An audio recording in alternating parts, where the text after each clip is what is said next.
太检局势暗流涌动，自今年7月以来，泰国与柬埔寨边境的冲突持续升级，局势一度陷入白热化。短短5天内，已有超过30万人被迫背井离乡。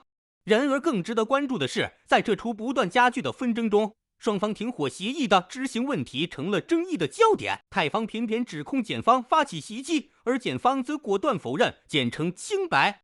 泰柬边境冲突的背后隐藏着怎样的复杂博弈？停火为何成了纸上谈兵？接下来，我们将带您一步步还原这场风波的真相，深挖冲突背后盘根错节的政治博弈。停火协议为何无效？我们来回顾一下事件的始末。7月28日，在多方斡旋下，泰国代首相彭泰与柬埔寨首相洪马内在马来西亚会谈中达成了一份停火协议。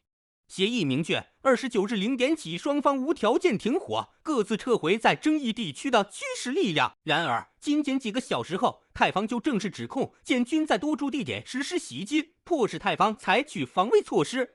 短短不到24小时，停火协议已经形同虚设。泰国军方发言人表示，我们一向遵守协议，但在被袭击后不得不采取行动保卫己方领土。相比之下，柬方则全然否认违反协议。柬埔寨军方发言人多次强调，他们从未主动挑衅，反倒认为泰方的指控别有用心。停火协议破裂的同时，苦难却落在了最无辜的平民身上。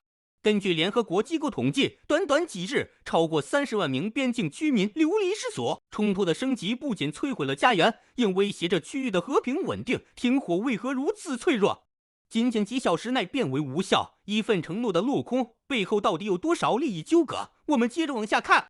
面对如此复杂的局面，亚细安多国纷纷出手，一场大型国际协调随即展开。作为东道主的马来西亚主导停火谈判，提出一系列配套的监督机制。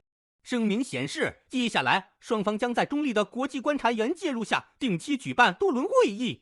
这包括8月4日将由检方主办的边界事务总委员会会议，以及多个邻国计划派遣的观察团驻扎冲突地带。与此同时，美国和中国作为全球重要大国，也在幕后展开博弈。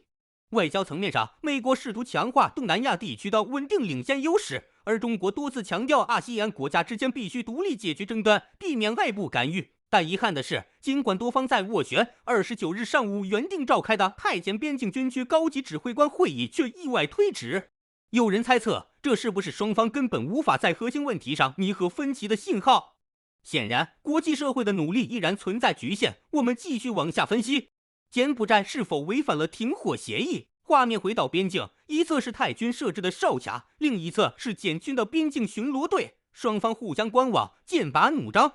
随着停火协议的破裂，关于双方是否违反协议的指控也更加充满争议。泰柬两国谁在说谎？柬埔寨国防部严正声明，称从始至终都在严格执行协议，一切冲突行动来源于泰方的误判，甚至是可能的军事挑衅。而泰国则指控柬埔寨军方上级未能有效管控士兵，导致局部地区出现为停火协议的隐性行为。而且部分袭击背后或许掺杂了地方利益集团的操作痕迹。7月29日边境冲突数据，泰国官方称记录到7起小规模交火迹象，检方则认为这些是误报。监测报告区域观察员指出，29日晚确实有3个边境坐标点出现偶然火光投射，但责任未完全确定。这不仅是一场边境冲突，更是一场牵扯着主权、安全与国际利益的博弈。停火协议破裂，表面看是泰柬问题，深层次却是东南亚整个地区的稳定性考验。亚细安多年来被视为极具韧性的地区框架，但面对泰柬之间的冲突调停不利，也暴露了部分机制的短板，尤其是在涉及边境争端时，如何有效推动执行问题。中美的介入更让问题复杂化。中国重视区域经济合作，希望维稳为主，而美国则可能通过支持冲突议题，谋求控制议程的更多话语权。这份地缘政治的对弈堪称一场无声的战争。